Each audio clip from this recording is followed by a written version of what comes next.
Hey guys, welcome back to my channel. आज हम बात करेंगे एक बहुत ही इंटेंस, रोमांटिक और इमोशनल कहानी के बारे में। ये कहानी है एक डॉक्टर यान रुई की, जो अंदर से बहुत ही टूटी हुई है, और डॉन बोयान की, जो माउंटेन की रेस्क्यू टीम का कैप्टन है और रिटर्न जर्नी गेस्ट हाउस का ऑनर। कहानी शुरू होती है यान रुई के एक बहुत ही दर्द भरे मोनोलॉग से। वे कहती है, मैं बहुत ही पहले से जानती हूँ कि किस्मत मेरे कंट्रोल में नहीं है और जिंदगी मेरे हाथों में नहीं है। शायद अब अपनी जिंदगी से हार मान चुकी थी। यान रुई रिटर्न जर्नी गेस्ट हाउस के एक कमरे में रुकी हुई थी और वहाँ का साउंड प्रूफिंग बहुत ही खराब था। उसे बहुत ही दिनों से इंसोम्निया यानी नींद न आने की बीमारी है। अगली सुबह जिस रूम से आवाज आई थी वहाँ पे कंप्लेन करने आती है। बोलती है कमरे की साउंड प्रूफिंग बिल्कुल घटिया है, मुझे कई दिनों से इंसोम्निया है। वे आदमी बोयन बोलता है, तो क्या उसका मुझसे कोई लेना देना है? यान रुई कहती है, आप सिर्फ अपने मजे के बारे में सोचकर पड़ोसी का आराम खराब नहीं कर सकते। बोयन कहता है कि तुम आखिर में कहना क्या चाहती हो? यान रुई सीधे बोलती है, मैं आपकी पड़ोसी हूँ और मुझे आपकी वजह से बहुत ही डिस्टर्बेंस हो रही है। एक डॉक्टर होने के नाते मैं फिर भी तुम्हें याद दिलाना चाहती हूँ कि अपनी सेहत का ध्यान रखो और स्पेशली अपने उस एरिया में थोड़ा कंट्रोल रखो। उसे लगता है कि इस रूम से जिस कपल की आवाज आती है वह बोयन है। वैसे ही बोयन के पास नीचे रिसेप्शन से उसके स्टाफ वैन की कॉल आती है, तो बोयन पूछता है क्या लियांग मेरे नाम मौजूदगी में किसी लड़के को मेरे रूम में लेकर आया था। फोन स्पीकर पर कर देता है। वैन कहती है कि हाँ, उन्होंने कहा कि वे आपसे पूछ कर लाए हैं। यान रुई मुस्कुराते हुए बोलती है, मुझे लगा ही था कि वो तुम नहीं होंगे, वरना मैं और सही से नहीं सो पाती, क्योंकि जितना मुझे लग रहा है तुम्हारा स्टेमिना तो बहुत ही ज्यादा होगा। बोयान कोई रिस्पॉन्स नहीं देता, अचानक से उसके पास से गुजर के चला जाता है। पर जब यान रुई के पास से गुजरता है तो वह उसकी खुशबू को महसूस करती है। वे मेरे पास से गुजरा तो उसकी बॉडी से घास और लकड़ी की हल्की खुशबू आ रही थी। मुझे उस वक्त समझ में नहीं आया कि उस फीलिंग को कैसे बयान करूं, पर बाद में एक सही डिस्क्रिप्शन मिला, जैसे पहाड़ों के जंगल में चलने वाली तेज, साफ और जंगली हवा, और सबसे बड़ी बात उसमें जिंदा होने का एहसास था। मतलब यान रुई जो अभी तक खुद को खत्म करने के बारे में सोच रही थी, बोयान से मिलने के बाद उसे जीने का एक कारण मिल चुका था। बाद में यान रुई बोयान को जाते हुए देख रही थी, तभी गेस्ट हाउस के स्टाफ वैन कहती है वे चले गए और फिर भी अब उधर देखे जा रही हैं। बताती है कि ब्रदर दोयान माउंटेन पेट्रोल टीम के कैप्टन है और इस गेस्ट हाउस के ऑनर। वैन पूछती है, सिस्टर यान रुई वैसे आप क्या करती हैं? यान रुई कहती है, मैं एक डॉक्टर हूँ। वैन बोलती है कि डॉक्टर तो बहुत ही अमेजिंग होते हैं, आप तो बहुत सारे लोगों की जान बचाती होंगी। वैसे क्या आपको ब्रदर दोयान में इंटरेस्ट है? यान रुई बिल्कुल खुलकर कहती है, मैं लोगों को पटाने में अच्छी नहीं हूँ, मेरा कभी भी कोई सीरियस रिलेशन नहीं रहा, पर मैं बहुत सारे लोगों के साथ सो चुकी हूँ। ये सुनकर वैन हैरान थी, तो यान रुई कहती है कि मैं बस मजाक कर रही थी, तुम्हें क्या लगता है मुझे उसको जीतने में कितना वक्त लगेगा? वैन बोलती है कि कम से कम 3 महीने। यान रुई कहती है, इतना वक्त? फिर तो छोड़ो। वैन कहती है, सिस्टर आप बहुत ही इम्पेशेंट है। यान रुई गहरा दर्द छुपाते हुए अपने मन में कहती है, मैं जल्दी में नहीं हूँ, बात यह है कि मेरे पास वक्त ही नहीं है। अब यान रुई के कमरे में पानी लीक हो रहा था, तो बोयान उसको ठीक कर रहा होता है। यान रुई कहती है, तो जल्दी करो, ठीक तो हो जाएगा ना? दोयान बोयान कहता है कि कमरा इसलिए लीक हो रहा है क्योंकि लकड़ी का प्लैंक्स सड़ चुका है और वाटर पाइप्स क्रैक हो गए हैं। कल मैं किसी को बुलाकर इसको ठीक करवा दूंगा। यान रुई पूछती है, तो फिर मैं आज रात कहाँ सोऊंगी? बोयान बोलता है, पानी बेड पर तो लीक नहीं कर रहा। यान रुई चिढ़कर बोलती है, ये बहुत ही नॉइजी है, मुझे नर्वस ब्रेकडाउन हो रहा है। बोयान कहता है कि कोई वेकेंट रूम नहीं है, कल मैं तुम्हें नेक्स्ट डोर वाले कमरे में शिफ्ट करवा दूंगा। यान रुई कहती है कि वहाँ एक और कमरा है, तो बोयान बोलता है कि नेक्स्ट डोर वाला मेरा अपना कमरा है। यान रुई फ्लर्ट करते हुए कहती है, मुझे पता है वहाँ पे सिंगल रूम है और डबल बेड्स हम दोनों के लिए काफी है। बोयान डॉन्ट मारता है, तुम सिंपल क्यों नहीं बोलती? तुम चाहती हो कि मैं तुम्हारी बाहों में सोऊं? ये सुनते ही यान रुई अपने कपड़े उतारने लगती है। बोयान उसको ऐसी हरकत करने से मना करता है। यान रुई कहती है, दोयान बोयान क्या तुम मुझे किस करना चाहोगे? बोयान बोलता है, तुम्हें मेरा नाम कैसे पता? यान रुई कहती है, मुझे तो ये भी पता है कि तुम इस गेस्ट हाउस का ऑनर हो। बोयान कहता है, और क्या पता है? यान रुई बोलती है, तुम्हारी हाइट 133 सेंटीमीटर है, तुम्हारा वेट 70 kg, और भी कुछ उल्टा बोलने जा रही थी, तो बोयान गुस्से में बोलता है कि आखिरकार तुम चाहती क्या हो? यान रुई उसके करीब आकर कहती है कि तुम हर जगह से इतने हार्ड हो, मैं देखना चाहती हूँ कि तुम्हारी लिप्स सॉफ्ट है या नहीं, मैं ट्राई करना चाहती हूँ। उसे किस करने के लिए उसे करीब आती है, पर बोयान कहता है कि मुझे स्मोक की स्मेल पसंद नहीं। यान रुई कहती है, ये तो अफसोस की बात है। बोयान साहब बोलता है कि फालतू में मुझसे पंगा मत लो। हैंड वॉश करने जाता है तो वहाँ पे नाइफ देखता है जिसमें खून लगा था, ऊपर से इधर उधर ब्लड स्टेन देखता है तो समझ जाता है कि इस लड़के ने खुद को मारने की कोशिश की है, इसलिए बोलता है कि कल मैं वैन से कहकर तुम्हारा रूम चेंज करवा दूंगा, डाउनस्टेयर चले जाना। यान रुई कहती है, नहीं, बहुत ही ट्रबल होगा। बोयान स्ट्रिक्टली बोलता है, या तो होटल बदलो या नीचे वाले रूम में शिफ्ट जाओ, ये तुम्हारी चॉइस है। यान रुई अचानक से पूछती है, तुम्हें किस तरह के लड़के पसंद है? बोयान रूडली बोलता है, तुम्हारे से कोई लेना देना नहीं है। यान रुई कहती है कि तुम मुझे हमेशा रिजेक्ट करते हो, कहीं ऐसा तो नहीं कि तुम्हें मर्द पसंद है? बोयान सीरियस होकर बोलता है कि 2 बातें, पहली, अगर तुम किसी के साथ सोना चाहती हो तो होटल बदलो, मैं चाहता हूँ कि मेरा होटल चलता रहे, इसे गंदा मत करो, तुम्हारी जिंदगी तुम्हारी है, कोई तुम्हारी मदद नहीं कर सकता है, इसलिए दूसरों को इन सब में मत घसीटो। ये जाने लगता है तो यान रुई कहती है, क्या तुम्हें डर लग रहा है कि मैं यहाँ पे मर जाऊंगी? मुझे खुद ट्रबल से नफरत है और दूसरों के लिए परेशानी खड़ी करना पसंद नहीं, मैं यहाँ अपनी लाश उठवाने के लिए नहीं आई हूँ। वैसे मैं चाहती हूँ कि मेरी मौत थोड़ी रोमांटिक हो।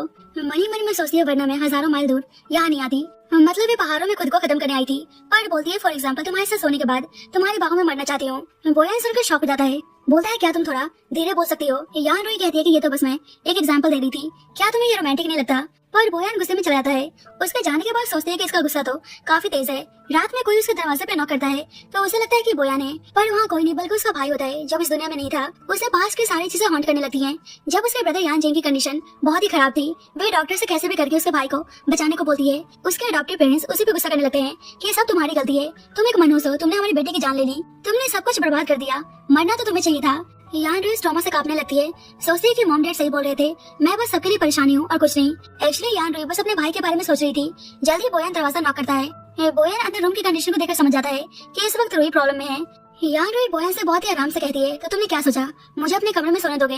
बोयान देखते है कि उसने फिर से खुद को हट कर लिया है। यान रुई कहती है कि तुम टेंशन मत लो, मैं नहीं मर रही, पर अगर तुम्हें मुझ पे तरस आ रही है तो तुम मेरे घाव को लिख कर सकते हो। बोयान उसके घाव पे बैंडेज लगाता है और उसे स्लीपर्स पहनने को देता है। यान रुई को अच्छा लगता है क्योंकि पहली बार कोई उसकी इस तरह से केयर कर रहा था। बोयान जब वाटर पाइप बदल रहा होता है तो यान रुई उसको देखे जा रही थी। बोलती है, तुम्हारी बॉडी कुछ ज्यादा ही कमाल की नहीं है। कहती है, देखो ऐसा नहीं कि मुझे देखना है, पर मेरी आंखें मेरी नहीं सुनती। बोयान परेशान होकर कहता है, तुम बाहर इंतजार करो। यान रुई कहती है कि मैं तुम्हारी बात क्यों सुनूं? बोयान कहता है, तो तुम सच में यहाँ पे खड़ी होना चाहती हो? ये जानबूझकर उसके ऊपर पानी के छींटे मारता है। बोलता है, मैं तुम्हें वार्न कर रहा हूँ। यान रुई कहती है, तो तुम इस तरह से खेलना चाहते हो? बोयान जल्दी से पाइप फिक्स करके जाने लगता है तो यान रुई कहती है कि मैंने रियलाइज किया कि तुम अंदर से काफी बड़े पॉवर्ड हो, जिससे बोयान उसे गुस्से में घुटने लगता है। वैसे ही उसके पास उसका स्टाफ शायू का कॉल आता है। एक कपल का हाइकिंग करते वक्त एक्सीडेंट हो गया है, लड़की पहाड़ से नीचे गिर गई है। हमने बेसिक ट्रीटमेंट किया पर इंजरीज बहुत ही सीरियस है, क्या आप एक डॉक्टर को ढूंढने में मदद कर सकते हैं? बोयान कहता है कि ओके मैं आ रहा हूँ। यान रुई से कहता है कि तुम एक डॉक्टर हो ना, क्या तुम मेरे साथ चल सकती हो? यान रुई बोलती है, तुम्हें कैसे पता कि मैं डॉक्टर हूँ? बोयान बोलता है कि बेन ने बताया और तुमने भी तो कहा था। अब बोयान उसको बाइक पे लेकर जा रहा था तो यान रुई उसको टाइटली हक करके बैठी हुई थी। वहाँ पहुंचकर लियांग बताता है कि बॉस, औरत की हालत बहुत ही खराब है पर आदमी ठीक है। यान रुई उस लड़की की ऐसी हालत देखती है तो उसे फिर से वही आवाजें सुनाई देने लगती हैं कि ये सब तुम्हारी गलती है, तुम मनहूस हो, तुम मर क्यों नहीं जाती? बोयान बोलता है कि तुम्हें क्या हुआ, पर ये सब देखकर यान रुई एक पल के लिए ट्रॉमेटाइज हो चुकी थी। यान रुई इस लड़की का चेकअप करती है कि इसका ब्लड प्रेशर 50 से नीचे है, इसका मतलब इसको इंटरनल ब्लीडिंग हो रही है, इसको जल्दी से जल्दी बड़े हॉस्पिटल में ले जाना होगा। बोयान पूछता है, डॉक्टर यान, क्या अभी इसे कंट्रोल करने का कोई तरीका है? यान रुई कहती है कि एक्सटर्नल इंजरीज तो ट्रीट हो सकती है पर इसके इंटरनल ऑर्गन्स डैमेज हुए हैं, इसे सर्जरी की जरूरत है। लियांग मना करता है पर बोयान कहता है कि मुझे डॉक्टर यान पर पूरा भरोसा है, ये एक प्रोफेशनल डॉक्टर है। अब सभी मिलकर उस लड़की को कार में बैठाते हैं। बोयान देखते हैं कि यान रुई का हाथ अभी भी ठीक नहीं हुआ तो बैंडेज लगाता है। यान रुई बोलती है, मैं ठीक हूँ, ये अपने आप ही ठीक हो जाएगा। बोयान कहता है, माउंटेन में डस्ट है, इजिली इन्फेक्शन होने का रिस्क है। अब सभी हॉस्पिटल पहुंचते हैं। यान रुई उस लड़की की सीरियस कंडीशन देखती है तो फिर से उसे वो सारी चीजें हॉन्ट करने लगती हैं और उसे पैनिक अटैक आने लगता है। बोयान नोटिस करता है कि यान रुई कुछ ठीक नहीं लग रही तो उसको संभालता है। बोलता है, धीरे धीरे से सांस लो, सब ठीक है, इस वक्त यहाँ पे सिर्फ हम दोनों हैं। उसे काम करने की कोशिश करता है। बोयान बोलता है कि अब तुम्हें कैसा महसूस हो रहा है? यान रुई कहती है, क्या तुम्हारे पास सिगरेट है? बोयान बोलता है, हॉस्पिटल में स्मोकिंग मना है। यान रुई कहती है, तुम्हारे अल्फाज उन माउंटेन के स्लोगन की तरह है जो कहते हैं कि घने जंगल के अंदर जाना मना है, पर फिर भी बहुत सारे लोग अंदर जाते हैं क्योंकि उन्हें ऊंचे पहाड़ देखने होते हैं। मनी मन में सोचती है, क्लाउड तक पहुंचना बहुत लोगों का ख्वाब होता है। बोयान कहता है, इसलिए तो एक्सीडेंट्स होते रहते हैं जैसे उन कपल्स का हुआ है। यान रुई कहती है, तुम्हें सही में लगता है कि वो एक्सीडेंट था? वे लड़की सीरियसली इंजर्ड थी पर उसकी पल्स रेट नॉर्मल थी, उसके बॉडी पर जख्म भी अजीब थे। सबसे बड़ी बात, उसके फिंगर नेल्स बिल्कुल साफ है, गिरते वक्त जो स्ट्रगल के निशान होने चाहिए वो वहाँ नहीं है। और उसका हस्बैंड बिल्कुल सही सलामत था, मतलब उसके हस्बैंड ने उसको मारने की कोशिश की है। यह सुनकर बोयान हैरान था। अपने आदमी को कॉल करके उस कपल के बारे में प्रॉपर इन्वेस्टिगेशन करवाने को बोलता है। यान रुई से बोलता है कि तुम आज रात बहुत ही अलग लग रही हो, एक प्रॉपर इंसान की तरह बिहेव कर रही हो।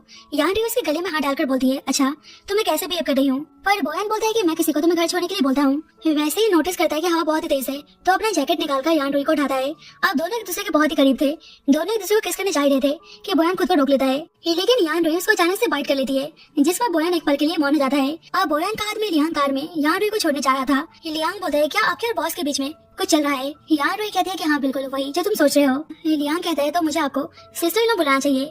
यान रुई कहती है, क्या यहाँ के सभी लोगों की ऐसी थिंकिंग है? जब इस तरह के रिलेशनशिप की बात आती है तो उनको लगता है कि कपल्स ही होंगे, हम दोनों के बीच में कुछ और भी तो हो सकता है। लियांग बोलता है, हाँ मैं समझ गया। वैसे डॉक्टर यान, मेरा एक सवाल है, जनरली स्पीकिंग एक मर्द का स्टेमिना कितने देर तक नॉर्मल मानी जाती है? ये देखिए, मेरा वो मतलब नहीं है, प्लीज आप मिसअंडरस्टैंड मत करना, मैं पॉवर्ड बनने की कोशिश नहीं कर रहा, बस क्यूरियस हूँ।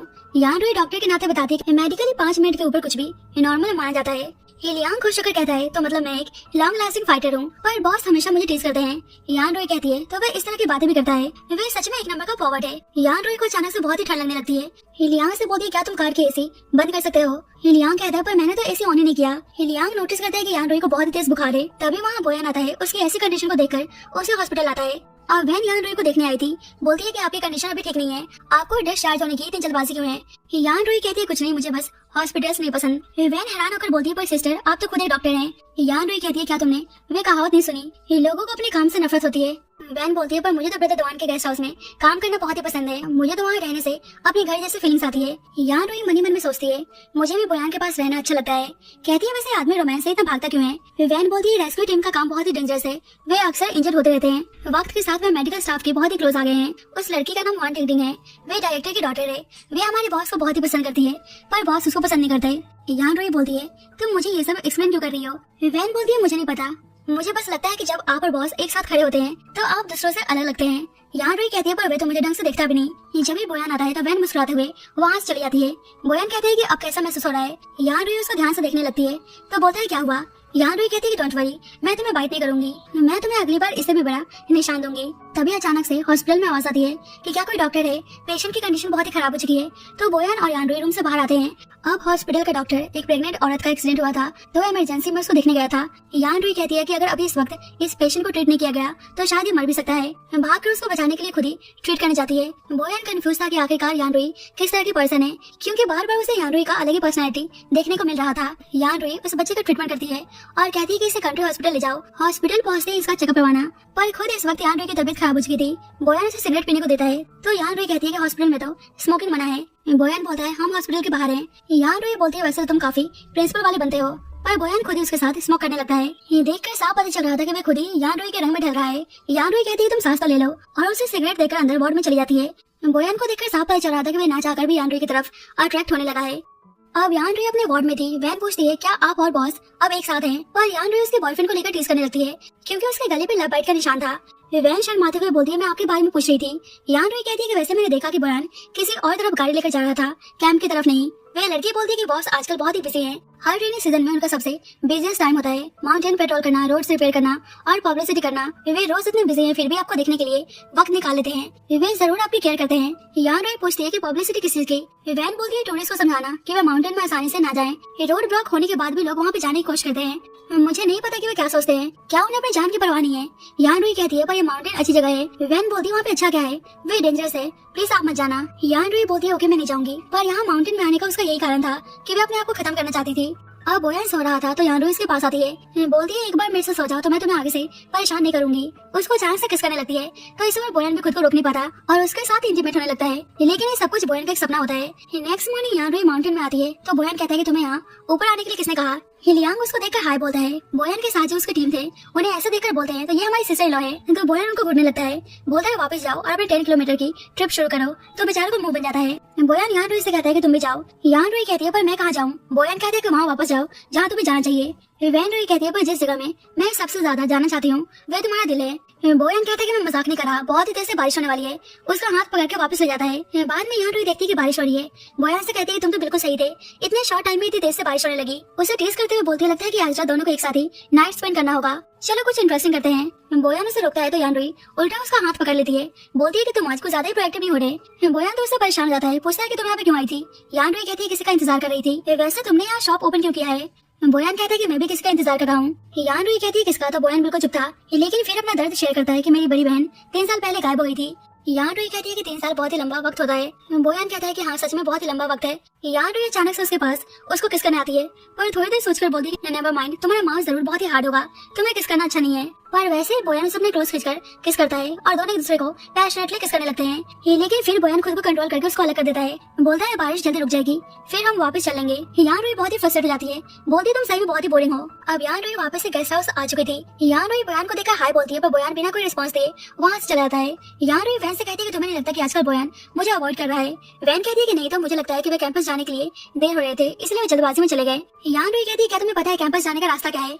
वैसे ही लियांग उन्हें हाय बोलता है। यान रुई के दिमाग में आइडिया आता है और वे उसके जरिए कैंपस में पहुंच जाती है और देखती है कि बोयान कहीं दिख नहीं रहा तो सिगरेट पीने लगती है। वैसे ही बोयान आता है, बोलता है मेरे कमरे में तुम्हें स्मोक करने के लिए किसने कहा। यान रुई कहती है कहीं ऐसा तो नहीं कि तुम मुझे स्मोक करने से इसलिए मना कर रहे हो क्योंकि तुम मुझे किस करना चाहते हो।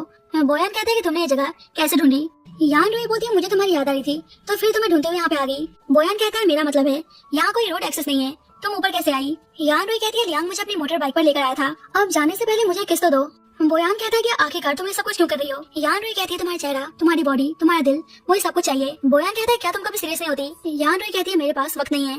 बोयान कहता है तुम्हारा क्या मतलब है। यान रुई बोलती है कुछ नहीं, मैं जा रही हूँ। और बोयान उसे रोक लेता है और उसके हाथ को चेक करता है। ये देखता है उसने फिर से खुद को हट किया है, इसलिए बोलता है कि अगर मैं तुम्हारे साथ सो जाऊं तो क्या तुम सही से बिहेव करोगी। यान रुई हाँ बोलती है तो वह उसे अपने साथ सोने के लिए लेकर चला जाता है। अब यान रुई गेस्ट हाउस में थी, तभी एक लड़का टोंग सिचेन यान रुई से कहता है सिस्टर ये तो कोइंसिडेंस हो गया, मैं आपसे यहाँ फिर मिल गया। यान रुई को याद आता है कुछ दिन पहले लड़का उसे माउंटेन का रास्ता पूछ रहा था। शायद सिचेन को यान रुई पसंद आ गई थी, इसलिए साथ में चलने को बोलता है, पर यान रुई मना कर देती है। आज सिचेन खुद को इंट्रोड्यूस करता है कि मेरा नाम टॉम सिचेन है, वैसे हम हॉट पॉट बनाने वाले हैं, तो क्या आप हमें ज्वाइन करेंगी। यान रुई बोलती है ओके, मैं शावर लेकर आ रही हूँ। थोड़ी देर बाद सिचेन डोर नॉक करता है। सिस्टर आपका शावर हो गया, चलो साथ में हॉटपॉट खाते हैं।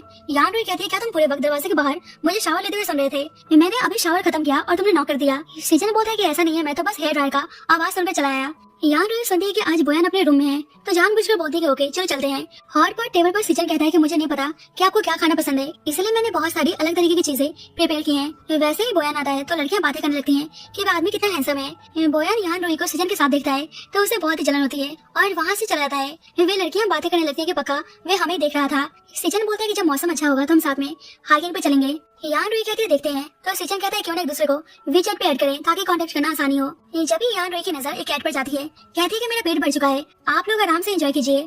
यान रुई इस कैट के बहाने बोयान के पास आती है, बोलती है कि वैन ने कहा कि तुम्हारी कैट है। बोयान कहता है कि अच्छा वैन ने कहा क्या, तो अंदर आ जाओ। पर जैसे ही यान रुई रूम के अंदर आती है, कैट जंप लगाकर वहाँ से भाग जाती है। बोयान बोलता है कि कैट मेरे कमरे में कभी नहीं आती, ये सबको पता है। यान रुई को बहुत ही ऑकवर्ड फील होता है, वे जाने लगती तो बोयान कहता है कि तुम कहाँ जा रही हो। यान रुई जानबूझकर बोलती है कि मैं अपना प्लान सिर्फ अपने बॉयफ्रेंड को बताती हूँ। बोयान को जलन होती है तो कर्टन बंद कर लेता है। यान रुई कहती है तुम इतना आसानी से जेलस होते हो, सही में तुम पागल हो। ये देखती है कि वह अभी भी कुछ बोल नहीं रहा तो उसकी फिंगर पकड़कर बोलती है क्या तुम गुस्सा हो। बोयान कहता है आखिरकार तुम मुझे क्या समझती हो। यान रुई कहती है कि जिसके साथ मैं फ्लर्ट करती हूँ, या एक लवर, या बोलूं तो बेडमेट। ये सुनकर बोयान को अच्छा नहीं लगता। यान रुई कहती है सच बोलूं तो मैं तुम्हारे साथ फन के लिए हूँ। बोयान बोलता है आखिर क्यों। यान रुई बोलती है क्योंकि मेरे पास कोई जवाब नहीं है, बस ये समझो कि मेरे पास दिल नहीं है। बोयान बोलता है पर मुझे लगता है कि तुम्हारे पास दिल है। यान रुई बोलती है क्या तुम मुझे अच्छी तरह से जानते हो, अगर तुम मुझे छोड़कर चले भी गए तो मुझे कोई दुख नहीं होगा। बोयान कहता है पर मुझे होगा, अगर तुम किसी के लिए मुझे छोड़कर चली जाओगी तो मुझे बहुत ही दुख होगा। यान रुई बोलती है कि बॉस दवान क्या आप सभी अपने गेस्ट के लिए इतने ही सिंसियर हैं। पहाड़ पर हर महीने पता नहीं कितने लोग अपनी जान गवा देते हैं, आप सबके लिए दुखी तो नहीं होते होंगे। बोयान बोलता है तुम जानती हो मेरा वो मतलब नहीं है, मैं बोलना चाह रहा था कि वो इसके लिए स्पेशल है। यान रुई कहती है एक दिन सबको मरना है, तुम मौत को नहीं रोक सकते। आई एम सो सॉरी, पर कुछ लोग जिंदगी को लेकर बेपरवाह होते हैं। तुम्हें दूसरों के थॉट्स में इंटरफेरेंस करने का कोई हक नहीं है। मेरी गलती है, मुझे तुम्हें सच में प्रोवोक नहीं करना चाहिए था। आई एम सो सॉरी, बस ये प्रिटेंड करो कि मैं यहाँ पे कभी थी ही नहीं। और वहाँ से चली जाती है। वैसे ही सिचेन यान रुई के पास आता है, बोलता है कि हमने पहाड़ के लोगों के साथ मिलकर मशरूम पिक किए हैं। मैंने सुना है कि इस मौसम में मशरूम बहुत ही फ्रेश होते हैं, क्या आप साथ में खाना चाहेंगी। दूर से बोयान दोनों को देख रहा था। यान रुई को समझ नहीं आता कि वो क्या बोले, पर सिचेन के साथ चलने को तैयार जाती है। अब यान रुई अपने रूम में थी, अभी भी बोयान के बारे में सोच रही होती है कि उसे वो सब नहीं बोलना चाहिए था। वैसे ही कोई डोर पे नॉक करता है तो यान रुई को लगता है कि बोयान है, पर एक नया रेजिडेंट शूलिंग आता है। बोलता है हेलो मैं नया रेजिडेंट हूँ, बाहर बारिश हो रही है, क्या मैं आपसे अम्ब्रेला बोरो कर सकता हूँ। यान रुई उसको अम्ब्रेला देते हुए बोलती है कि 2 दिनों से बहुत ही बारिश हो रही है। शूलिंग बोलता है कि थैंक यू मेरी हेल्प करने के लिए, क्या मैं कल आपको डिनर ट्रीट दे सकता हूँ। यान रुई बोलती है कोई बात नहीं, बस एक अम्ब्रेला ही तो है। शूलिंग कहता है चलिए एक दूसरे का कॉन्टेक्ट इन्फो ऐड करते हैं, फ्यूचर में अगर कुछ भी चाहिए होगा तो आप मुझे कॉन्टेक्ट कर सकती हैं। तो यान रुई उसको अपना नंबर दे देती है। तभी बोयान भागते हुए ऊपर आता है, बोलता है कि तुम ठीक तो हो ना। सिचेन और बाकी लोगों ने गलती से पॉइजनस मशरूम खा लिया है, वे सब इस वक्त हॉस्पिटल गए हैं। मैंने देखा आज दोपहर में तुम उसी के साथ थी, पर यान रुई ने मशरूम नहीं खाया होता है। बोलती है कि मुझे मशरूम नहीं पसंद, इसलिए मैंने उस डिश को टच भी नहीं किया। हैरान थी कि बोयान सिर्फ मुझे चेक करने के लिए कैंपस से भाग कर आया है। बोलती है क्या हुआ, तुम्हें मेरी चिंता हो रही है। बोयान अपनी फीलिंग्स को छुपाते हुए बोलता है अब तुम ठीक हो तो मैं जा रहा हूँ। यान रुई बोलती है रुको, तो उसके पीछे पीछे जा रही होती है, वैसे स्लिप होकर गिरने वाली थी और बोयान उसको संभाल लेता है। मनी मन में सोचती है शायद बोयान सच में मेरी मौत पर दुखी होगा। उसे प्यार से किस करते हुए बोलते मुझे नीचे उतारो, तो बोयान उसको नीचे उतार के जाने लगता है। यान रुई बोलती तुम कहाँ जा रहे हो, बाहर बारिश हो रही है। अब कोई दोनों को जाते हुए चुपके से देख रहा था। सिचेन हॉस्पिटल से वापस आकर फिर से यान रुई के पीछे पड़ जाता है, क्या हम सच में वीचैट पर ऐड नहीं हो सकते। यान रुई बोलती है लिटिल ब्रदर क्या तुम जानते हो कि ट्रू डेस्टिनी का मतलब क्या होता है, हमें उसके लिए कॉन्टेक्ट इन्फॉर्मेशन एक्सचेंज करने की जरूरत नहीं है, अगर किस्मत में होगा तो हम दोबारा से जरूर मिलेंगे। उसके दोस्तों को इशारा करती है तो उसके दोस्त उसको अपने साथ लेकर चले जाते हैं। वैसे ही यान रुई बोयान को किसी लड़की के साथ देखती है तो उसे बहुत ही जलन होती है। कुछ देर बाद बोयान बाहर आता है तो देखता है यान रुई यहीं पर है और स्मोक कर रही है। यान रुई उसको टॉन्ट मारती है, ये 15 मिनट तो हुए हैं, आप इतनी जल्दी बाहर कैसे आ गए। बोयान बोलता है तुम क्या बोली जा रही हो। यान रुई कहती है तुम उस लड़की को कंपनी नहीं दे रहे। बोयान कहता है कि उसे मेरी जरूरत नहीं है। यान रुई जाने लगती है तो उसे अपने साथ चलने को बोलता है। यान रुई मना करती है तो बोयान जबरदस्ती उसे अपनी कार में लाकर बैठाता है। यान रुई बोलती है कि अगर तुम्हें फोर्स लव पसंद है तो पहले बोल देते, मैं तुम्हारे साथ कॉपरेट करती। बोयान हैरानगी से पूछता है, तुम्हें फोर्स लव पसंद है? यान रुई कहती है, हाँ मुझे पसंद है, मुझे तो बहुत ही एक्साइटिंग लगता है। बोयान कहता है, क्या सही में? और अचानक से उसके पास आता है पर सीट बेल्ट बांधने के लिए, लेकिन यान रुई इस वक्त बहुत ही जेलस थी, इसलिए उसको परेशान करने लगती है। बोयान बोलता है कि वह लड़की सिर्फ मेरी लिटिल सिस्टर थी। यान रुई बोलती है, मैं भी तुम्हारी सिस्टर बनना चाहती हूँ, अगर किसी का तुम्हारे जैसा ब्रदर हो तो फिर क्या ही बात है। उसको अचानक से किस कर लेती है। बोयान कहता है, क्या तुम सच में मेरे साथ ये सब करना चाहती हो? यान रुई बोलती है, पर तुम्हारे पास तो सिर्फ 15 मिनट है, इतना में क्या ही फन होगा। बोयान कहता है, कोई नहीं, ट्राई करते हैं। जल्दबाजी में अपना बेल्ट उतारने लगता है। अब दोनों वापस गेस्ट हाउस आते हैं। बोयान का बेल्ट यान रुई के हाथों में था। विवेन कहती है, सिस्टर आपके हाथों को क्या हुआ? पता चलता है कि उस वक्त बोयान ने अपना बेल्ट निकालकर यान रुई के हाथ बांध दिए होते हैं। बोयान बेल्ट लेने की कोशिश करता है क्योंकि सुनकर उसे बहुत ही अजीब लग रहा था। यान रुई कहती है, कुछ नहीं, मैंने तुम्हारे ब्रदर दुआन के साथ कुछ एडल्ट गेम खेले। तो ये सब सुनकर बोयान को बहुत ही ऑकवर्ड फील होता है, पर वैन तो शर्मा के वहाँ चली जाती है। बोयान यान रुई से बोलता है, क्या तुम्हें लाइफ का मीनिंग पता है? चलो आज मैं तुम्हें दिखाता हूँ। ये दोबारा से उसके हाथों को बांधकर ले जा रहा था। बोलता है, तुम आराम से सो जाओ, वहाँ पहुँचने में थोड़ा वक्त लगेगा। यान रुई कहती है कि मैं सोना नहीं चाहती, मैं तुम्हारे साथ सोना चाहती हूँ। दुआन बोलता है, तुम दिन में ख्वाब मत देखो। यान रुई कहती है कि तुम्हें क्या लगता है लाइफ का मीनिंग क्या है? मुझे तो लगता है कि इस मोमेंट में जीना ही जिंदगी है, पर खुशी सच में मिलना बहुत ही मुश्किल है, लेकिन फिजिकल हैप्पीनेस पाना बहुत ही सिंपल है, खासकर तुम जैसे इंसान के साथ जिसके पास एंजॉयमेंट के लाख तरीके हैं। तो क्या तुम दोबारा से मेरे साथ सोना पसंद करोगे? तो बोयान अचानक से कार रोककर उसको घूरने लगता है, जिससे यान रुई अपना मुंह बंद करके चुप रहने का इशारा करती है। और बोयान उसको जंगल में एनिमल्स को रेस्क्यू करने के लिए लाया था। यान रुई चल के थक चुकी थी। बोयान कहते हैं, कोई नहीं, तुम रुक जाओ, अपने आप को पुश करने की जरूरत नहीं है। यान रुई बोलती है, मैं अभी भी कर सकती हूँ। बोयान कहता है कि तुम सही में कंटिन्यू करना चाहती हो, अपनी हालत देखो। वैसे ही लियांग अगर बताता है कि जिस शिप को डॉक्टर यान रुई ने बचाया है उसे पहाड़ से नीचे भेज दिया गया है। रेस्क्यू स्टेशन ने कहा कि वो खतरे से बाहर है, तो ये जानकर यान रुई खुश आती है। बोयान कहता है, तुम अभी भी चलना चाहती हो? यान रुई बोलती है, मुझे थोड़ा आराम तो करने दो, अभी हमने एक रैबिट, 5 बर्ड्स और एक शिप को बचाया है, मुझे तो पता ही नहीं था कि तुम्हारी रेस्क्यू टीम एक बर्ड को भी वापस उसके नेस्ट में छोड़ने जाते हैं। बोयान कहता है, फिर तुम उन्हें बचाने के लिए क्यों आई? क्या तुमने कहा नहीं था कि तुम जिंदगी और मौत को लेकर बेपरवाह हो? तुम्हारे लिए तो लाइफ की कोई इंपॉर्टेंस नहीं है, तो फिर तुम उन एनिमल्स को बचाने क्यों आई? यान रुई कहती है, मुझे क्या पता वो शिप इतनी ऊंचाई तक क्यों आई थी? बोयान बोलते हैं, क्या पता ऊपर चढ़कर नीचे कूदने की प्लानिंग कर रही हो। यान रुई कहती है, तुम मेरे साथ मजाक कर रहे हो। बोयान बोलते हैं, चलो मेरे साथ, मैं तुम्हें कहीं लेकर चलता हूँ। बोयान उसे बहुत ही ऊपर लेकर आता है। वहाँ का नजारा देख के यान रुई को बहुत ही अच्छा लगता है। बोयान अपना लॉकेट निकालकर यान रुई को देता है। बाद में यान रुई उसे लॉकेट को देख रही होती है। जब बोयान ने उसको लॉकेट पहनाया था तो पूछती है, ये क्या है? बोयान कहता है, ये विसल है तुम्हारे लिए, ये बेरिया की दांत से बनी है। ये लोकल्स का मानना है कि स्ट्रेंथ और करेज का सिंबल है, इसे एक प्रोटेक्शन चार्म की तरह भी यूज किया जा सकता है। उसे पहनाते हुए बोलता है, होप ये तुम्हारी रक्षा करे और तुम हमेशा सेफ और ठीक रहो। ये सब सोचकर यान रुई मनी मन में मुस्कुरा रही होती है और लॉकेट को वापस से पहन लेती है। वैसे उसको बाहर से आवाज आती है, देखती है कि वही लड़का है जिसने उसे अम्ब्रेला बोरो किया था। शोलिंग बोलता है कि सॉरी, मैंने आपको डिस्टर्ब कर दिया, मेरा नाम सोलिंग है। यान रुई कहती है, वैसे आप सामान अभी मूव क्यों कर रहे हैं? सोलिंग बोलता है कि उस दिन चेकिंग करने के बाद बारिश हो गई, मेरा कुछ लगेज अभी भी टाउन में है। यान रुई बोलती है कि आप किस रूम में रह रहे हो? मैं आपका सामान मूव करने में हेल्प करती हूँ। सोलिंग बोलता है, रूम नंबर 309। यान रुई सोचती है शायद उसी रूम से उसे कोई देख रहा था। सोलिंग बोलता है, क्या हुआ? यान रुई कहती है, कुछ नहीं, उसका सामान मूव करने में हेल्प करती है। तो सोलिंग उसको थैंक यू बोलता है। ये मेरे होम टाउन की टी है, आप ट्राई कर सकती हैं। यान रुई बोलती है कि थैंक यू। सोलिंग बोलता है कि अगर मुझे आसपास घूमना हो तो क्या कोई रूट रिकमेंड कर सकती हैं? यान रुई बोलती है, बस रोड को फॉलो करो, अगर तुम अकेले हो तो जंगल के अंदर मत जाना। सोलिंग कहता है कि बाय द वे, क्या आपने यहाँ के माउंटेन के बारे में सुना है? यान रुई कहती है कि जानती हूँ, पर मैं आपको वहाँ पे जाना रिकमेंड नहीं करूंगी, वे बहुत ही खतरनाक प्लेस है। अब सोलिंग ने उस प्लेस का जिक्र किया था तो उस प्लेस के बारे में सोच कर उसको पैनिक अटैक आने लगते हैं, क्योंकि वे यहाँ पर उसी प्लेस पर खुद को खत्म करने आई थी। उसे याद आता है कि कैसे बचपन में बच्चे उसे ऑर्फन कहकर चिढ़ाते थे। जब एक बच्चा आकर उसकी हेल्प करता है, उस बच्चे के रूप में उसे अपना एक भाई मिल गया था, लेकिन कुछ दिन बाद उसने उसको भी खो दिया। अब सभी बातों को याद करके मैं फिर से खुद को खत्म करने की सोचती है, पर जब भी बोयान टाइम पर आकर उसे पानी से बाहर निकालता है। यान रुई कहती है कि तुम्हारे चेहरे पर इस तरह का एक्सप्रेशन क्यों है? क्या तुम्हें लग रहा था कि मैं खुद को खत्म करने जा रही हूँ? पर बोयान बहुत ही डर चुका था। बोलता है कि फिर तुम क्या करने जा रही थी? यान रुई कहती है कि तुम नहीं समझोगे, एक बार इस तरह का ख्याल दिमाग में बन जाता है तो उसको चाहकर भी दिमाग से नहीं निकाल सकते। हालांकि मेरी हार्ट बीट और ब्रीथिंग अभी भी चल रही है, पर मैं अंदर से अभी भी सांस नहीं ले पा रही हूँ। रहने दो, मैं तुम्हें क्यों बता रही हूँ, क्या तुम बाहर जा सकते हो? मुझे कपड़े बदलने हैं। तो बोयान चला जाता है। अब दोनों बालकनी में थे। बोयान बोलते है कि नीचे मत देखो, अगर यहाँ से कूदोगी तो तुम मरोगी नहीं। यान रुई बोलती है कि देखो, मैं तुम्हें परेशान नहीं कर रही, पर तुम्हें बार बार मेरे सामने आ जाते हो, ये सब क्या है? बोयान बोलता है, ये बस एक कोइंसिडेंस था। यान रुई बोलती है कि अच्छा, दरवाजा तोड़कर मेरे बाथरूम में आना ये कोइंसिडेंस था। बोयान कहता है, दरवाजा ठीक हो गया है। यान रुई मुस्कुराते हुए बोलती है, तुम्हें पता है तुम मुझ पर आजकल बहुत ही ध्यान देने लगे हो, कहीं तुम मुझे पसंद तो नहीं करने लगे? बोयान कहता है कि नहीं। यान रुई बोलती है, चलो अच्छा है, पर मनी मन में सोचती है, I'm so sorry, मैं तुम्हें बहुत ही पसंद करती हूँ, पर मैं अभी इमोशनली कमिट नहीं कर सकती। बोयान कहता है, अगर तुम्हारी मर्जी हो तो तुम यहाँ पे रह सकती हो, एक डॉक्टर बन सकती हो या कुछ और कर सकती हो। यान रुई कहती है, पर मैं तो यहाँ के बॉस की वाइफ बनना चाहती हूँ। तो बोयान हंसने लगता है, बोलता है, तुम बॉस की क्यों नहीं बन जाती? यान रुई कहती है क्या सही में? बोयान बोलता है क्या तुम कल मेरे साथ माउंटेन पेट्रोल पर चल सकती हो? यान रुई पूछती है क्या हमें वहाँ पे लोगों को रेस्क्यू करना है? बोयान बोलता है कि हाँ यही समझ लो। अब नेक्स्ट डे यान रुई उसके साथ ट्रेस पिक कर रही थी। बोलती है इसे लोगों को रेस्क्यू करना बोलते हैं। बोयान बोलता है कि ड्रेस को उठाकर उनके सही जगह पर पहुंचाना ये भी तो रेस्क्यू है। यान रुई बोलती है क्या तुम सोच रहे हो कि मैं बहुत ही फ्री हूँ? बोयान बोलता है वैसे भी वाइल्ड थिंकिंग के अलावा तुम करती क्या हो? यान रुई बोलती तुम्हारा आज कुछ ज्यादा नहीं हो रहा, चल छोड़ो, आज मेरा तुम्हारे साथ आर्गुमेंट करने का मूड नहीं है। तभी लियांग चीखते हुए आता है बॉस, एक स्टूडेंट पहाड़ की चोटी से जंप करने की कोशिश कर रहा है। यान रुई स्टूडेंट की आईडी देखती है, उसका नाम जिहाओ था और वह सिर्फ 18 साल का है।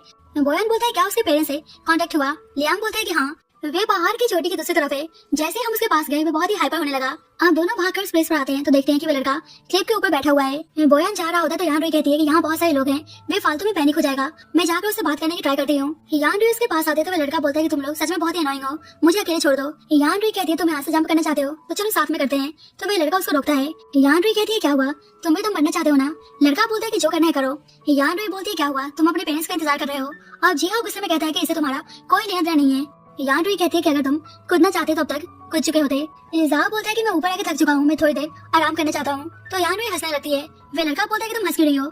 यान रुई कहती है कि मैं तुम पर इसलिए हंस रही हूँ क्योंकि तुम अपनी लाइफ की बिल्कुल भी परवाह नहीं करते, तुम दूसरों को अपनी जान की धमकी दे रहे हो, तुम खुद की भी इज्जत नहीं करते। अब जिहाओ पलटकर बोलता है कि तुम्हें कुछ नहीं पता, वे लोग मेरी परवाह नहीं करते। यान रुई कहती है कि तुम बस यही देखना चाहते हो ना कि तुम्हारे जाने के बाद तुम्हारे पेरेंट्स का क्या रिएक्शन होगा। मैं तुम्हारी एक डमी बनाकर यहाँ से नीचे फिकवा देती हूँ और फिर तुम्हारे पेरेंट्स से झूठ बोलेंगे कि तुम मर गए, फिर छुपकर उनका रिएक्शन देखेंगे। दिल तो जिहाओ उसकी बात मान जाता है, पर यान रुई उसको बचाने के लिए झूठ बोल रही थी। बोयान खुश रहता है कि यान रुई ने उस बच्चे को बचा लिया। अब जिहाओ की मोम आते हुए उस पर चिल्लाने लगती हैं, हम तुम्हारी पढ़ाई के खर्चे उठाने और तुम्हारे खाने पीने के लिए पैसे कमाते हैं, हमने तुम्हें किस चीज की कमी की जो आज तुम ऐसी हरकत करने जा रहे थे? जिहाओ के फादर बोलते हैं कि अब सबका थैंक यू, अब सब ठीक है। यान रुई बोलती है पहले आपको अपने बेटे को हॉस्पिटल चेकअप करवाने के लिए ले जाना चाहिए। उसके फादर बोलते हैं कि बिल्कुल ठीक तो है। उसकी मॉम बोलती है कि इतना बड़ा एक्सीडेंट हो गया और आपको सब कुछ ठीक लग रहा है, हमारे जीने या मरने से आपको कोई फर्क नहीं पड़ता, आपके लिए आपकी कंपनी सब कुछ है, आपके लिए इम्पोर्टेंट आपकी मिस्ट्रेस और आपका इलिजिटिमेट चाइल्ड है। जिहाओ के फादर बोलते हैं कि तुम सबके सामने क्या बकवास कर रही हो? उसकी मॉम बोलती है कि आज जो मेरे बच्चे की हालत है उसके जिम्मेदार सिर्फ आप हैं, आपने कभी भी हमारे बेटे पर ध्यान देने की कोशिश नहीं की। जिहाओ बस इसलिए डिप्रेस था क्योंकि उसके पेरेंट्स आपस में बस लड़ते रहते थे और उसे कभी भी पेरेंट्स का सही ढंग से प्यार नहीं मिला। अब दोनों को ऐसे लड़ते हुए देखकर जिहाओ भागकर पहाड़ की चोटी से जंप लगा देता है। अब सभी हॉस्पिटल में थे। कुछ देर बाद डॉक्टर आके बताता है कि पेशेंट आउट ऑफ डेंजर है, लेकिन उसे अभी भी ऑब्जर्वेशन के लिए हॉस्पिटल में रहना होगा। जब ये बोयान आता है तो यान रुई बताती है कि जिहाओ बिल्कुल ठीक है। बोयान बोलता है पर तुम्हें क्या हुआ, तुम ठीक तो हो ना? यान रुई इस लड़के को देखकर उदास थी कि उसको ऐसे फैमिली में रहना पड़ रहा है, क्या वे फ्यूचर में खुश रह पाएगा? बोयान कहता है कि जब तक वो जिंदा है तब तक उम्मीद है, अगर वो सर्वाइव कर रहा है तो इससे अच्छी बात क्या होगी? जिंदगी में ऐसा कुछ नहीं है जो एब्सोल्युटली करना ही पड़े, लेकिन जिंदगी को लाइटली लेना सबसे बड़ी ट्रेजेडी और फेलियर है। यान रुई कहती है कि जब जिंदगी की डेंसिटी बहुत ज्यादा होती है तो ग्रेविटी अपना असर दिखाने लगती है। बोयान बोलता है इसका क्या मतलब है? यान रुई कहती है ज्यादा एक्सपीरियंस, जरूरत से ज्यादा सोचना और एक्सेसिव इमोशंस एक भारी बोझ बन जाते हैं जो आपको आगे बढ़ने नहीं देते। बोयान कहता है क्या तुम्हारा मतलब उस लड़के जिहाओ से है? यान रुई मन ही मन में सोचती है कि ये बात बस जिहाओ या सिर्फ उसके पेरेंट्स की नहीं है, बल्कि इस दुनिया के बहुत से लोग जिसमें मैं भी शामिल हूँ। यान रुई खुद ही एक बोझ से दबी हुई थी, लेकिन बात पलटने के लिए मुस्कुराकर कहती है कि मुझे उम्मीद नहीं थी कि तुम इतने टॉकेटिव होंगे। बोयान कहता है कि चलो मैं तुम्हें लेकर चलता हूँ। यान रुई पूछती है तुम मुझे यहाँ पे क्यों लाए हो? बोयान बताता है कि मैं तुम्हें इस जगह का क्लाउड्स दिखाने लाया हूँ जो साल में सिर्फ कुछ दिनों के लिए और सुबह थोड़ी देर के लिए दिखता है, लेकिन एक्चुअली ये जगह बस एक सुनसान और डेंजरस जगह है। अगर तुम सच में गिर गई तो यहाँ से बचने का कोई तरीका नहीं है। जो लोग यहाँ पे खुद को खत्म करने आते हैं वे सोचते हैं कि वे हेवन जाएंगे। यान रुई कहती है कि सच में बहुत ही खूबसूरत है। बोयान कहते हैं कि आसमान की तरफ देखो, मुझे देखकर क्यों बोल रही हो? यान रुई कहती है हेवन में जाना कौन सी बड़ी बात है, पर मैं तो जाना चाहती हूँ। पॉज लेकर बोलती है मुझे बाथरूम जाना है। बोयान बोलता है कि ठीक है तुम जाओ, मैं तुम्हारे यहाँ इंतजार कर रहा हूँ। यान रुई बोलती है कि तुम तो सही में क्लूलेस हो, मैं तुम्हें हिंट दे रही हूँ पर तुम समझ नहीं रहे। तो बोयान मुस्कुराने लगता है। यान रुई पूछती है कि तुम यहाँ पे कब तक रुकने का प्लान कर रहे हो? तुम उस टाइप पे तो नहीं लगता है जो यहाँ पे परमानेंटली रुक जाओ। सोचते लगता है कि मैंने कुछ ज्यादा ही बोल दिया, मैं कौन सा इतने करीब हूँ जो मुझसे कुछ भी शेयर करेगा। बोयान बिल्कुल चुप था तो यान रुई कहती है कोई बात नहीं, अगर तुम इस बारे में बात नहीं करना चाहते। पर तभी बोयान बताता है कि मेरी बहन 3 साल पहले यहाँ पे घूमने आई थी और फिर अचानक से गायब हो गई। मैं 3 सालों से यहाँ पे इसलिए हूँ ताकि उसको ढूंढ सकूँ, लेकिन आज तक मुझे उसके बारे में कुछ भी पता नहीं चला। मैं इसी उम्मीद में हूँ कि शायद एक दिन वह मुझे मिल जाए, पर कभी कभी उम्मीद रखना सबसे पेनफुल चीज होती है। यान रुई उसको हौसला देती है, बोलती है देखो पिछले 3 सालों में तुम्हारे यहाँ होने से बहुत सारी जिंदगियां बची हैं और उन्होंने ग्रो किया है। बोयान कहता है तो तुम्हारे बारे में क्या, तुम नहीं चाहती कि मैं तुम्हें बचाऊं? यान रुई बात को टालते हुए बोलती है अब चलते हैं, गिरने ही वाली थी वैसे ही बोयान उसको संभाल लेता है। बोलता है कि ये जगह खूबसूरत है लेकिन यहाँ पर बहुत ही खतरे हैं। अगर तुम स्लिप होकर नीचे गिर गई तो बचाना बहुत ही मुश्किल है। ऐसा करते हैं कि मैं तुम्हें पहाड़ का रास्ता नेविगेट करना सिखाता हूँ। कभी अगर तुम रास्ता भटक जाओ तो तुम इन लिफ्ट्स का यूज करके अपना रास्ता ढूंढ सकती हो। यहाँ रुई कहती है पर मैंने ऐसा नहीं कहा कि मुझे तुमसे सीखना है। और बोयान उसको सिखाने लगता है कि कैसे वे स्टिक्स की हेल्प से डायरेक्शन चेक कर सकती है और पूरी सही से एक्सप्लेनेशन देने लगता है। वैसे यहाँ रुई कहती है कि एक मर्द चाहे जितना भी टफ हो उसके लिप्स और हेयर सॉफ्ट होते हैं। उसे परेशान करने लगती है तो बोयान कहता है तुम्हारा ज्यादा नहीं हो रहा। यहाँ रुई कहती है मैं समझ गई टीचर, मैं आपका लेसन सुनना चाहती हूँ। दुआन आगे बताता है कि मैंने एक्सप्लेन कर दिया है। एक और इम्पोर्टेंट पॉइंट है, अगर तुम सच में रास्ता भटक जाओ तो याद रखना शांत रहो, फोकस रहो और जितना हो सके उतने मार्क्स छोड़ते जाओ। यान रुई अचानक से पूछती है कि अगर एक दिन मैं कहीं गायब हो गई तो क्या तुम मुझे ढूंढने आओगे। बोयान बोलता है कि मैं तुम्हें जरूर ढूंढ निकालूंगा। वैसे ही वॉकी टॉकी पर लियांग की आवाज आती है कि स्लैंटिंग स्लॉप पर एक स्केलेटन मिला है। तो बोयान भागकर उस प्लेस पर आता है जहाँ पुलिस प्रॉपर इन्वेस्टिगेशन कर रही थी। बोयान को अंदर से डर था कि स्केलेटन उसके सिस्टर की तो नहीं है और बोयान अपने स्टाफ शायु से यान रुई को गेस्ट हाउस छोड़ने को बोलता है। शायद से गेस्ट हाउस छोड़ने आता है तो यान रुई नोटिस करती है कि वह वैन को देखे जा रहा है। तो बोलती है कि वैन के कपड़े अच्छे हैं ना। तो शायद अचानक से बोलता है कि हाँ बहुत अच्छे हैं, लेकिन फिर उसको रियलाइज होता है तो चुप हो जाता है। यान रुई कहती है कपड़े ज्यादा अच्छे लग रहे हैं या वैन। शायद शर्माते हुए बोलते हैं कि सिस्टर प्लीज अब मजाक बंद करो। यान रुई कहती है कि अगर तुम्हें वैन पसंद है तो बस कह दो, अपने बॉस की तरह मत बनो जो हमेशा अगड़ू बन के रहता है। शायद बोलता है कि आप बॉस दुआन की बात कर रही हैं, वे अपने काम को लेकर बहुत ही सीरियस हैं। उस प्लेस पर बहुत सारे लोगों की मौत हो चुकी है। पिछले 2 सालों में फाइन्स बढ़ाने की वजह से कम लोग पहाड़ पर जा रहे हैं जबकि आउटसाइडर ज्यादा जा रहे हैं और क्लिफ से गिरने के केसेस बहुत ही फ्रिक्वेंट है। यान रुई कहती है ऐसा क्यों। शायद बोलता है शायद उसके नाम की वजह से वह माउंटेन सीधे क्लाउड्स को टच करता है, इसलिए बहुत सारे लोगों का मानना है कि वहाँ मरने के बाद सोल सीधा हेवन जाती है, इसलिए अभी वहाँ पे ज्यादा रेस्क्यू टीम अलॉट है। यान रुई कहती है लेकिन लोगों का मरना उनका अपना चॉइस है। शायद बोलता है पर लाइफ से इंपॉर्टेंट कुछ नहीं है। तभी वहाँ वैन आती है। शायद बोलता है कि मैंने तुम्हें यहाँ भागते हुए देखा, क्या कोई नया गेस्ट आया है। वैन कहती है जो आदमी कुछ दिन पहले आया है बेडरूम नंबर 309 में रहता है, लेकिन वह बहुत ही कम बाहर निकलता है। वैसे बहुत ही कम और कंपोज लगता है।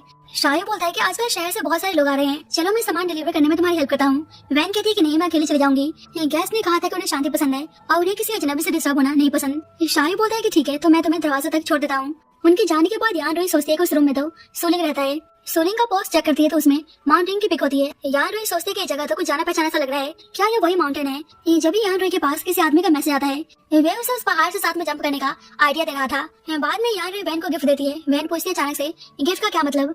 सिस्टर यान रुई क्या आप कहीं जा रही हैं। यान रुई कहती है कि मैं थोड़ी देर के लिए बाहर जाऊंगी। वैन पूछती है क्या ब्रदर दुआन को पता है। यान रुई बोलती है क्या तुम्हारा पहला रिएक्शन ये नहीं होना चाहिए था कि मैं कहाँ जा रही हूँ। वैन कहती है मुझे बस लगता है कि ब्रदर दुआन शायद नहीं चाहेंगे कि आप उनको छोड़कर जाएं। यान रुई कहती है कि हम अभी तक उस पॉइंट पर नहीं पहुंचे जहाँ अलग ना हो सके।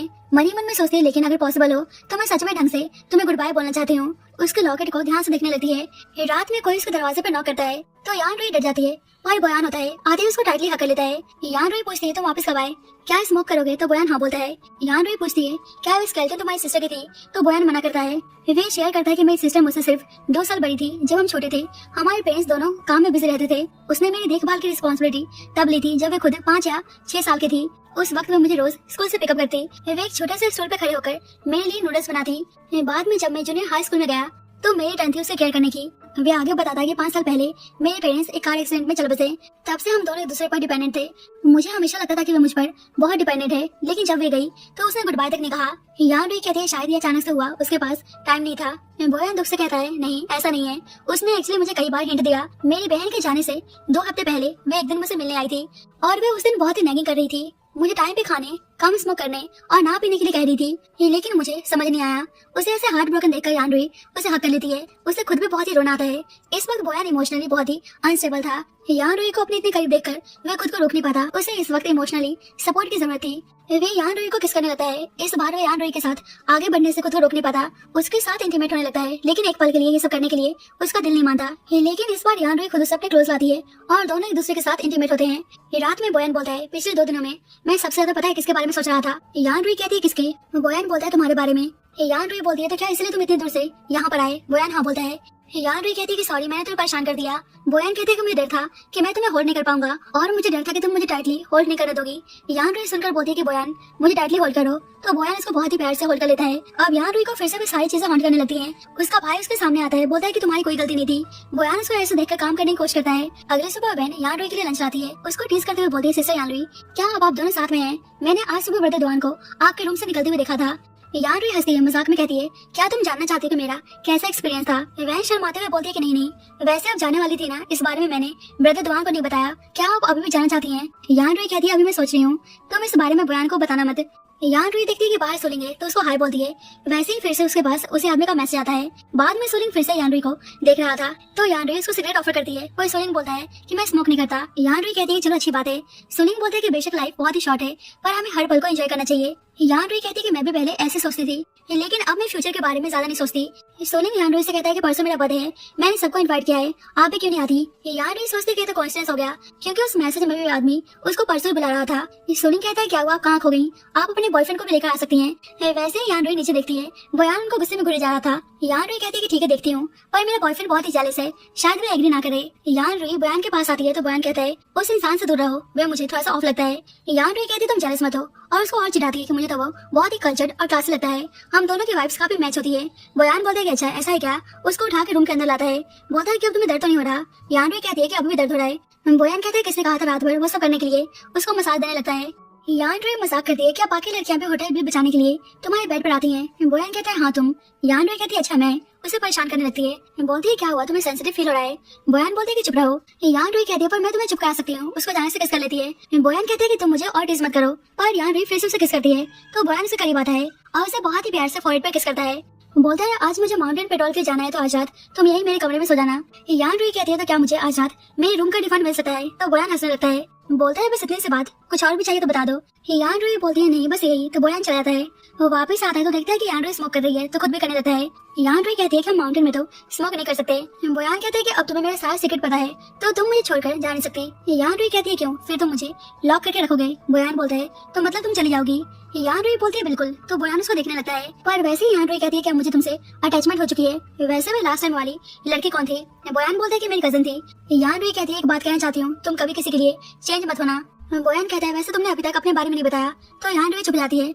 बोयान कहता है कि अगर तुम नहीं बताना चाहती तो कोई बात नहीं। यान रुई कहती है कि मुझे थोड़ा सा टाइम चाहिए तो बोयान कहता है कि ठीक है तुम आराम से सो जाओ। यान रुई अचानक से कहती है कि मैं तुम्हें बहुत ही पसंद करती हूँ तो बोयान मुस्कुराने लगता है। बोयान जैसे ही रूम से बाहर जाता है वह उस आदमी को मैसेज करके बोलती है कि अब उसने अपना माइंड चेंज कर लिया है, अब ये नहीं जा रही क्योंकि अब यान रुई अपनी पूरी लाइफ बोयान के साथ स्पेंड करना चाहती थी। अगले दिन रोई बाहर आती है तो रास्ते में एक अनजान आदमी उसको अचानक से पीछे से पकड़ लेता है। जब लोग इकट्ठे होते हैं तो झूठ बोलता है कि ये मेरी वाइफ है, देखो रिसिप्ट पर इसका नाम है।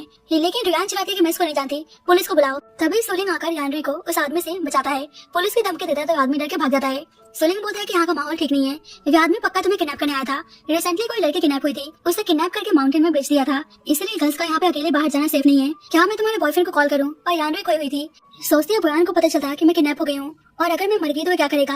घर पहुंचकर यान रुई आज के लिए उसको थैंक यू बोलती है। सोलिंग उसे कहता है कि अगर थैंक यू बोलना चाहती हो तो कल रात मेरा बर्थडे है, जरूर आना, ये मेरे लिए भी अनफॉरगेटेबल होगा। यान रुई सोचती है कि वह ऐसा क्यों बोल रहा था, फिर उसको लगता है कि शायद मैं कुछ ज्यादा ओवरथिंक कर रही हूँ। नेक्स्ट मॉर्निंग बोयान अपने स्टाफ से पूछता है क्या तुम लोगों ने यान रुई को देखा। दोनों बोलती है कि हमने सुबह से नहीं देखा। वैन बोलती है कल मैं रूम नंबर 309 वाले गेस्ट को सिस्टर यान रुई को ड्रॉप करते हुए देखा था।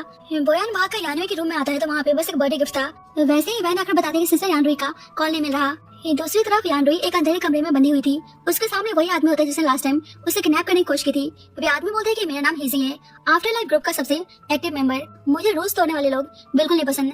यान रुई को याद आता है कि लास्ट नाइट सोलिंग ने उसे बेहोश किया था। इधर वैन बोलती है कहीं वो चली तो नहीं गई, यहाँ उनका सूटकेस भी नहीं दिख रहा। बयान बोलते है कि नहीं वो मुझे छोड़कर ये नहीं जा सकती, जल्दी से पुलिस को कॉल करो। इधर वे आदमी यान रुई को हट करने जा रहा था। वैसे ही सोलिंग आकर बोलता है कि मैंने कहा था ना उसे टच मत करना, ये मेरे लिए बहुत ही स्पेशल है। उससे बोलता है डरो मत, मैं तुम्हारे पास हूँ। यान रुई कहती है सोलिंग मुझे पता है, जो मुझे बार बार मैसेज भेजकर कांटेक्ट कर रहा था वो तुम थे। सोलिंग बोलता है कि तुम्हें कैसे पता। यान रुई कहती है कि जो तुमने लास्ट टाइम मुझे दी थी और वीचैट का एड्रेस दोनों सेम था। सोलिंग हंसता है और कहता है मुझे एक स्मार्ट लड़कियां बहुत ही पसंद है। उसके मुंह में कपड़े ठूस देता है और वहाँ से बाहर चला जाता है। इधर बोयान पुलिस के साथ यान रुई को चारों तरफ ढूंढ रहा था। दूसरी तरफ सोलिंग और वे आदमी आपस में बात कर रहे थे। वे आदमी डरता है कि हमें कल इसको मारना ही होगा वरना हम पकड़े जाएंगे। सोलिंग बोलता है कि आज नहीं कल। वे आदमी बोलता है समझ में नहीं आ रहा कि ड्रैग क्यों करना, सीधे ऊपर से फेंक देते हैं। सोलिंग बोलता है कि अच्छा जैसे 3 साल पहले तुम लोगों ने किया था। वे आदमी बोलता है कि वह लड़की खुद ही मरना चाहती थी, हमने बस उससे पूछ करके उसकी विश पूरी की और पैसे कमाए। तो शायद यहाँ पे दोनों जिस लड़की की बात कर रहे थे वो एक्चुअली में बोयान की सिस्टर थी। अब बोयान उस प्लेस पर पहुंच चुका था। वो सोलिंग देखता है कि बाहर एक डॉग है। अब सोलिंग उस आदमी को वहीं रुकने के लिए बोलकर बाहर चेक करने के लिए चला जाता है। इधर लियांग बोयान से बताता है कि हमें कार मिली है। बोयान उस कार को चेक करता है तो उसमें वही लॉकेट मिलता है जो उसने यान रुई को पहनाया था। समझ जाता है कि यान रुई यहीं के आसपास है। इधर आदमी यान रुई से बोलता है कि अगर तुम नहीं चलाओगी तो मैं तुम्हारे मुंह से कपड़े निकाल सकता हूँ। तो यान रुई इसकी बात मान जाती है। यान रुई चालाकी से उस आदमी को बात में फंसाती है और अपना हाथ पैर खुलवा लेती है ताकि वहाँ से भाग सके। उसे हट करके भागने की कोशिश करती है, तो आदमी गुस्सा करने लगता है कि मुझे तुम पे ट्रस्ट करना ही नहीं चाहिए था। पर तब तक बयान पहुंच जाता है, उस आदमी को मारने लगता है। पर जब भी सुलिंग पहुंचकर उस आदमी को उसका पेमेंट देकर दोनों पर गैसोलीन की कैन उड़ाने को बोलता है, यान रोई से कहता है कि मैं इस ग्रैंड फायर बॉक्स में भस्म होना चाहता हूँ, हम दोनों जल के राख हो जाएंगे, तुम मुझ में और मैं तुम में, फिर हम दोनों को कोई भी अलग नहीं कर पाएगा। वे आदमी बोलता है क्या तुम पागल हो गए हो। वैसे ही सुलिंग बयान को शूट कर देता है और उस आदमी से वहाँ पे आग लगाने को बोलता है। यान रोई को अपने पास बुलाता है। बयान बोलता है यान रोई को छोड़ दो, मैं तुम्हारी सारी बात मानने को तैयार हूँ। सुलिंग बोलता है मैं चाहता हूँ कि कोई मेरे साथ मरे, तो बताओ क्या तुम इसको फुलफिल कर सकते हो। बयान बोलता है कि तुम इसको छोड़ दो, मैं तुम्हारे साथ मरने को तैयार हूँ। सुलिंग बोलता है पर मुझे तो यान रोई पसंद है, मुझे आज मेरे बर्थडे पर यान रोई जैसा गिफ्ट मिला है, अब मुझे अपनी लाइफ से कोई शिकायत नहीं है। मतलब सुलिंग एक नंबर का साइको था। यान रोई बयान से कहती है वैसे तुम सेफ्टी का लेक्चर देते रहते हो, पर आज मुसीबत में है तो तुम कुछ कर नहीं पा रहे। और ये सब बोलते हुए चोरी छुपके अपना हाथ खोली होती है और बोयान को कुछ इशारा करती है, तो बोयान समझ जाता है। यान रोई जैसे ही सुलिंग के पास से भागती है, बोयान एक रस्सी खींच देता है जिससे सुलिंग हट जाता है। सुलिंग बोयान पे गोली चलाने जाता है, पर यान रोई उसको बचाने के लिए सामने आ जाती है और गोली उसे लग जाती है। जब भी पुलिस आकर सुलिंग को पकड़ लेती है, सुलिंग को लगता है कि अब यान रोई मरने वाली है, इसलिए बोलता है कि मेरा इंतजार करना, मैं हेवन में तुम्हारे पास जरूर आऊंगा। बोयान उसके ऐसे हाल देखकर डर जाता है, वह खुद भी हट था, लेकिन उसको उठाकर हॉस्पिटल आता है। बाद में लियांग बोयान को एक फाइल लाकर देता है जिसमें यान रोई का सारा इन्फॉर्मेशन होता है। यान रोई जब 3 साल की थी तो उसके पेरेंट्स गुजर गए, रिलेटिव्स ने उसे मनहूस कहा, उसे ऑर्फनेज भेज दिया। फिर उसकी जिंदगी में यांजिंग यानी उसका भाई आया, बिल्कुल एक अंधेरे में एक रोशनी की तरह। उसके बाद यांजिंग के रूप में उसे एक न्यू फैमिली मिल गई।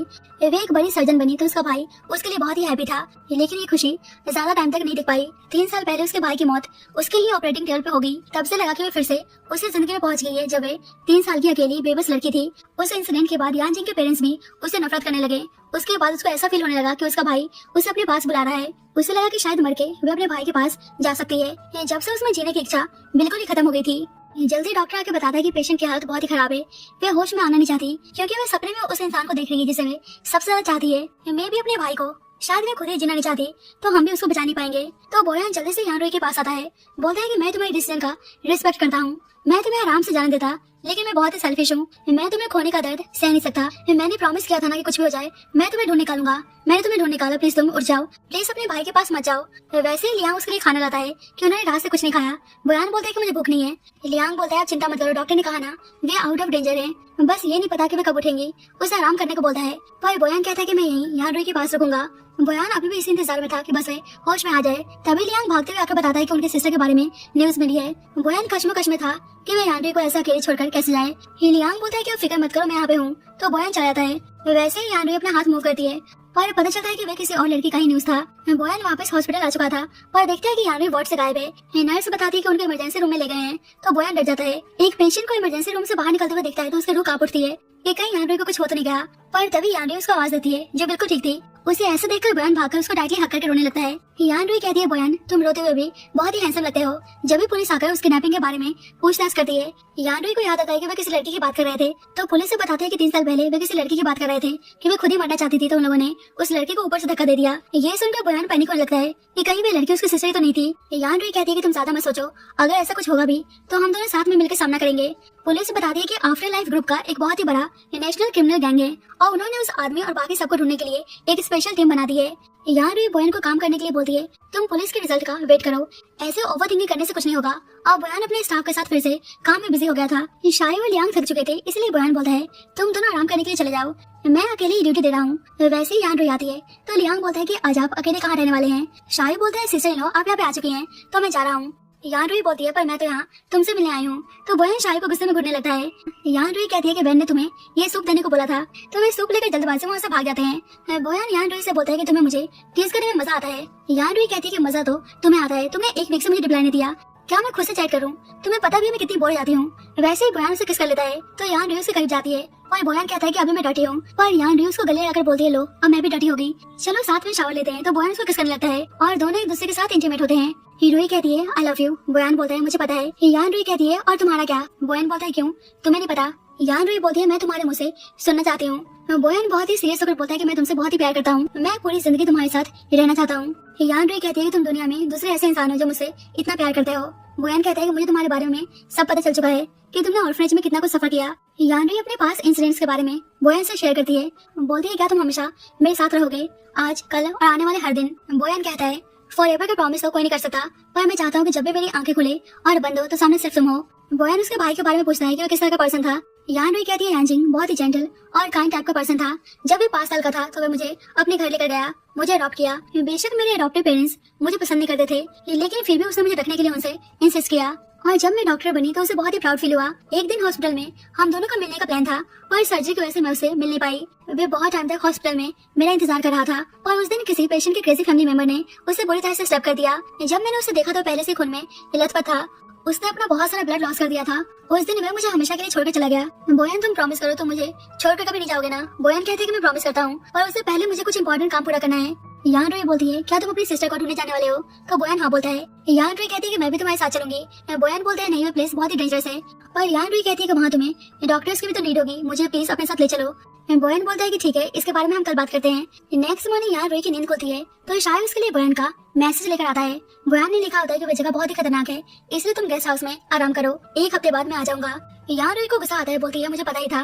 बाद में शायद वैन से कहता है कि ध्यान रखना सिस्टर यान रुई कहीं चली ना जाए। वैन कहती है तुम टेंशन मत लो, लेकिन जल्दी वैन को यान रुई का मैसेज मिलता है कि वह उस माउंटेन पर जा रही है। तो वैन डर जाती है कि ब्रदर डॉन को पता चला तो वे बहुत ही गुस्सा करेंगे। अब यान रुई अकेले ही वाइल्ड एरिया में यहाँ वहाँ भटक रही थी। उसके फोन में सिग्नल भी नहीं आ रहा था। सोचती है पता नहीं बोयान तक उसका मैसेज पहुंचा भी होगा कि नहीं। इधर बोयान अपनी टीम के साथ था और जब भी उसे यान रुई का मैसेज रिसीव होता है कि वे माउंटेन एरिया में है। हिलियांग बोलता है प्लीज पैनिक मत हो, और बोयान उल्टा हंसने लगता है। हिलियांग कहता है बॉस कहीं हम गुस्से में पागल तो नहीं हो गए। बोयान लियांग को दिखाते कि देखो उसने जो रूट मैप भेजा है वे हमारे मैप से भी बहुत ज्यादा डिटेल्ड है। इसने हमारी रेस्क्यू का और काम आसान कर दिया, हम जल्दी उसके पास पहुंच जाएंगे। लियांग बोलता है कि डॉक्टर यान तो कमाल की है। बोयान को भी यान रुई पर बहुत ही प्राउड फील होता है। वैसे ही लियांग अचानक से यान रुई की फोटो देख लेता है तो बोलने लगता है कि मैंने कुछ नहीं देखा, इतनी रोशनी में तो मुझे चक्कर आ रहे हैं, मैंने तो कुछ देखा ही नहीं। पर बोयान उसको घूरने लगता है और उसको 10 किलोमीटर का राउंड लगाकर आने को बोलता है, तो बेचारे को जाना पड़ता है। अब बोयान अपनी टीम के साथ आगे बढ़ रहा था, तभी रास्ते में टीम के एक मेंबर को एक जहरीला सांप काट लेता है। सब घबरा जाते हैं और यान रुई सही टाइम पर पहुंच जाती है। उसके पास ऑलरेडी एंटीवेनम था, वह उसकी जान बचा लेती है। बोयान यान रुई से कहता है क्या तुम एक्सप्लेनेशन नहीं देना चाहोगी? यान रुई कहती है कैसे एक्सप्लेनेशन? बोयान बोलता है मैंने तुम्हें गेस्ट हाउस में इंतजार करने को बोला था ना। यान रुई कहती है कि तुम मुझे छोड़कर चले आए और ये सब बोल रहे हो।